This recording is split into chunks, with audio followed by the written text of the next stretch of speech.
7 sebab mengapa musibah datang bertubi-tubi.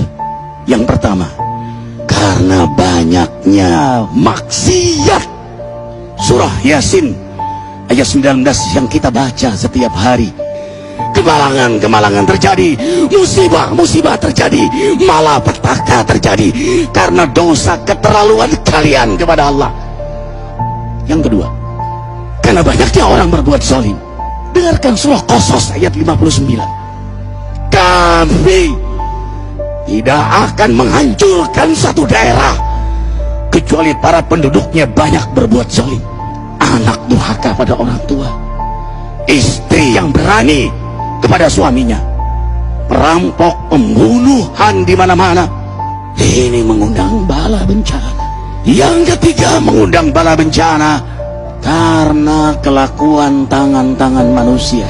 Rum 41. Telah tampak kerusakan di daratan dan lautan karena tangan-tangan jahil manusia, agar mereka merasakan akibat perbuatan mereka. Sebagian mereka merasakan akibat perbuatan mereka, agar mereka kembali kepada Allah. Yang keempat, bencana terjadi karena para tokoh melakukan kemaksiatan dan kezaliman. Dengarkan dengan iman, wahai penduduk Indonesia yang mulia, bila kami ingin menghancurkan suatu negeri, kami perintahkan para tokohnya untuk taat kepada Allah, tapi mereka maksiat, tapi mereka berbuat zalim, tapi mereka khianat kepadaku dan kepada makhlukku.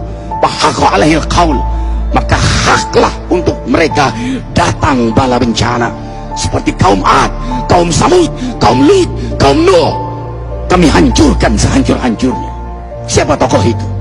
Para pemimpin kita yang sumpah Al-Quran di kepalanya, demi Allah tidak korupsi. Lalu korupsi. Siapa lagi? Hartawan, orang-orang kaya yang dengan harta berpoya-poya, sombong, maksiat dengan kekayaannya di tengah orang yang banyak menderita. Siapa lagi? Ulama yang menjual ayat-ayat Allah dengan murah. Subhanallah. Yang kelima, mengapa bala bencana terjadi? Karena orang-orang soleh, orang-orang baik diam melihat kemaksiatan dan kemungkaran.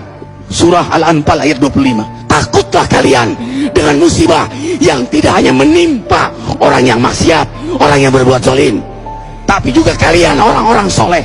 Maka masa bodoh dengan kemaksiatan bukanlah sikap seorang mukmin. Amar ma'ruf nahi munkar adalah amal cerdas. Yang keenam, justru karena rahmat Allah, karena peringatan yang Allah hadirkan agar hadir mahkamah kesadaran kita. Ikhwah, dengarkan dengan iman surah Al-Baqarah ayat 155, 156, 157. Kami pasti uji kalian dengan sesuatu yang buat kalian takut lapar, takut miskin, takut kematian. Tapi kabarkan berita gembira bagi hamba Allah yang sabar dari semua ujiannya, yang mereka berkata, sesungguhnya kami milik Allah dan sungguhnya kami akan kembali kepada Allah. Yang terakhir, yang ketujuh, ada yang nanya, bagaimana yang maksiat yang selamat? Tenang-tenang saja.